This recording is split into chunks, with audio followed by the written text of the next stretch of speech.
পাঁচ দিন ধরে রহস্যজনকভাবে নিখোঁজ ব্যবসায়ী, কবর খুঁড়ে তোলা হলো দেহ। কবর থেকে তোলা হলো নিখোঁজ ব্যবসায়ীর দেহ। গত 5 দিন ধরে নিখোঁজ ছিলেন মুর্শিদাবাদের ভরতপুর থানার অন্তর্গত রাধাপাড়া গ্রামের বাসিন্দা রাহিদুল ইসলাম। পেশায় ছিলেন সবজি ব্যবসায়ী। রহস্যজনকভাবে গত 19 জুন রাত থেকে নিখোঁজ ছিলেন তিনি। 20 জুন পরিবারের তরফ থেকে ভরতপুর থানায় লিখিত অভিযোগ দায়ের করা হয়েছিল। পুলিশ লিখিত অভিযোগের ভিত্তিতে তদন্ত শুরু করে। সোমবার রাতে জিগর শেখ ও অফিসার শেখ নামে দুজনকে গ্রেফতার করা হয়। শুরু হয় জিজ্ঞাসাবাদ। তদন্তে উঠে আসে চাঞ্চল্যকর ঘটনা। ধৃতদের বয়ানের ভিত্তিতে উদ্ঘাটন হয় রহস্যের। কি ঘটেছিল সেই রাতে? জানা যায় 19 জুন রাতে শ্বাসরোধ করে ধারালো অস্ত্র দিয়ে খুন করে জিকরা গ্রামে কবর দিয়ে দেহ পুঁতে দেওয়া হয়েছিল রাহিদুল ইসলামকে। প্রচুর মানুষ এদিন ভিড় করেন। আত্মীয় স্বজন থেকে পাড়া প্রতিবেশী প্রত্যেকের মুখে শাস্তির দাবি। কান্নার রোল চারিদিকে। পরিবারের স্ত্রী, সন্তান, বৃদ্ধ মা রয়েছে রাহিদুল ইসলামের। আপনজনকে হারিয়ে শোকস্তব্ধ পরিবার। মৃতের স্ত্রী সার্জিনা খাতুন জানান, গত বৃহস্পতিবার রাত 9টার দিকে বাড়ি আসে তার স্বামী। কিছুক্ষণ পরেই ফোন করে কেউ তাকে ডাকে। বাড়ি থেকে বেরিয়ে যায়, আর বাড়ি ফেরেনি। মিসিং ডায়েরি হয় থানায়। মাঠের মধ্যে জুতো খুঁজে পাওয়া যায়। পুলিশ ঘটনাস্থল ঘুরে দেখে। তারপরেই দুজনকে গ্রেফতার করা হয়। ভরতপুর থানার পুলিশের প্রাথমিকভাবে অনুমান, ব্যক্তিগত আক্রোশ থেকে প্রতিশোধ নিতে এই ঘটনা ঘটানো হতে পারে। এই ঘটনায় ধৃত দুই অভিযুক্ত জিগর শেখ ও তার ভগ্নিপতি অফিসার শেখকে 10 দিনের পুলিশি হেফাজতের আবেদন জানিয়ে মঙ্গলবার দুপুরে কান্দি মহকুমা আদালতে তোলা হয়। আদালত 7 দিনের পুলিশ হেফাজতের নির্দেশ দেন। ফোন করেছে সেটা বলতে পারবো না। দিয়েছে এই ফোনে ও বাইরে চলে যায়, দিয়ে আর বাড়ি আসেনি। ঘটনা কবে ঘটেছে এটা? বৃহস্পতিবার রাত 9টায়। তারপরে কি জানতে পারলেন? জানতে পারলাম আমরা এখন পুলিশের মাধ্যমে জানতে পারলাম। কে বা কারা খুন করেছিল আপনার সঙ্গে?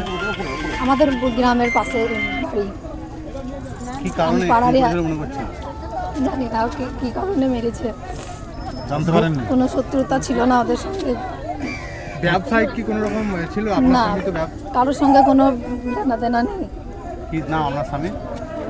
আপনার স্বামী কি নাম? আমার স্বামীর নাম রহিদুল ইসলাম। আর যারা মেরেছে তাদের কি নাম? তাদের নাম একটা আমি তো জানি না, শুধু ওই একটা ছেলের নাম জানি জিগর।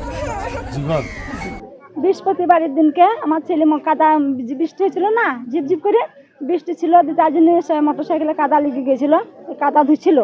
আমি বলছি কাদা ধুচ্ছি, আমার ছেলে বাড়ি এসে বলে ভাত খাবে, শুবে। আমি আপনার আলু সিদ্ধ করেছি, যে আলু নিয়ে ভাত ছেলের দিকে ভাত নিয়ে আসছে, ছেলে নাই। ছেলেকে কে ফোন করেছে আর দেখিনি, চলে গেছে ছেলে। আর আমি ছেলেকে দেখতে পাইনি 9টার সময়। এর পেছনে কোনো কি বা পুরনো পারিবারিক বিবাদ বা অন্য কিছু? না, কারোর সঙ্গে আমার বিবাদ নাই। তাহলে কেন এমন ঘটনা কি ঘটেছে? করে জানবো এখন, কি করে ঘটনা হলো? জানলে আবার জানতাম। আমরা যদি ছেলেকে ওরকম খুন করতে, তাহলে আমি তো ছেলের পেছনে পেছনে যেতাম, দেখতাম আর কি। কি করে বুঝতে পারলেন এই যে এই কবরের এখানে এরকম ভাবে দেহ রাখা আছে? ও নিজে স্বীকার করছে, ওকে ধরা হয়েছে। কালকে তো রাত্রে ওকে ধরে নিয়ে গেছে 10টার দিকে। ও তো নিজে স্বীকার করেছে যে আমি খুন করেছি। এই ছেলেটা আপনার আমাদের এই পাশের গ্রাম ভরতপুর বাড়িওয়ার, ভরতপুর ওই গোস্বামীপাড়া বাড়িওয়ার। আজ থেকে 1 সপ্তাহ নিখোঁজ, পাওয়া যাচ্ছিল না। যাক, আমাদের ভরতপুর থানার ওসি সাহেব দুটোকে অ্যারেস্ট করে। অ্যারেস্ট করে ওদের কাছ থেকে তথ্য জানতে পারে যে ওরা মেরে এই ঝিগড়ের উত্তরপাড়ার কবরস্থানের এইখানে পুঁতে রেখেছে। বড় সাহেবাদের রিমান্ডে নিয়ে এসে আজকে সেটা উদ্ধার করে নিয়ে গেল লাশটা। ওর নামটা কি ছিল গো? ওই মিঠুন শেখ। ও বাড়ির পাশে ওদের আত্মীয় হয় ওরা। কি কারণে কি জানতে পারা গেছে? কারণটা দেখুন ঠিক জানি না। কোনো অবৈধ সম্পর্ক বা কোনো পুরনো শত্রুতা? যা কোনো তো একটা কারণ থাকবে, সেটা তো ঠিক বলতে পারছি না। ওটা ধরেন আপনার যে কি সম্পর্ক ওকে মেরেছে, তথ্য জানা যাবে আপনার। আচ্ছা, কি কবর থেকে তোলা হলো বডি? না স্যার, কবর থেকে না, এমনি আমাদের কবরস্থানাতে আমাদের যে ওয়াল দেওয়া আছে কবরস্থানে ওয়ালের গায়ে ছোট্ট পরে একটা খাল করেছিল। খাল করাতে লাশটা 65% মোটামুটি মাটির নিচে ছিল, 35% 35% বেরিয়েছিল। একটা হাত আর একটা পা বেরিয়েছিল আপনার। মাটি থেকে পোতা ছিল ওখান থেকে? মাথাটা কিন্তু নিচে করা ছিল। কবরস্থানে একটা খেজুর গাছের গোড়ায় ওখানে করা ছিল ওটা আপনার। ব্যুরো রিপোর্ট, চেতনা নিউজ। হলমার্ক সোনার গহনার বিপুল সম্ভার নিয়ে এলো জীবন্তী সাকিব জুয়েলার্স। এখানে পাবেন দুর্দান্ত অফার। সোনার গহনার বিশ্বস্ত প্রতিষ্ঠান জীবন্তী সাকিব জুয়েলার্স অ্যান্ড মেকার্স। একাধিক আকর্ষণীয় সোনার গহনার নকশা নিয়ে হাজির সাকিব জুয়েলার্স। নেকলেস থেকে কানের দুল, আংটি থেকে বিয়ের শাখা, পলা, নোয়া বাঁধানো সব ধরনের গহনাই পাবেন জীবন্তীর একমাত্র বিশ্বস্ত প্রতিষ্ঠান সাকিব জুয়েলার্সে। এখানে গ্রাহকের মনের মতো করে গয়না তৈরি করে দেওয়ার ব্যবস্থা রয়েছে। শুধু সোনার গহনাই নয়, কম দামে রূপোর, চাঁদির গহনার অভাবনীয় কালেকশনও রয়েছে জীবন্তী সাকিব জুয়েলার্স অ্যান্ড মেকার্সে।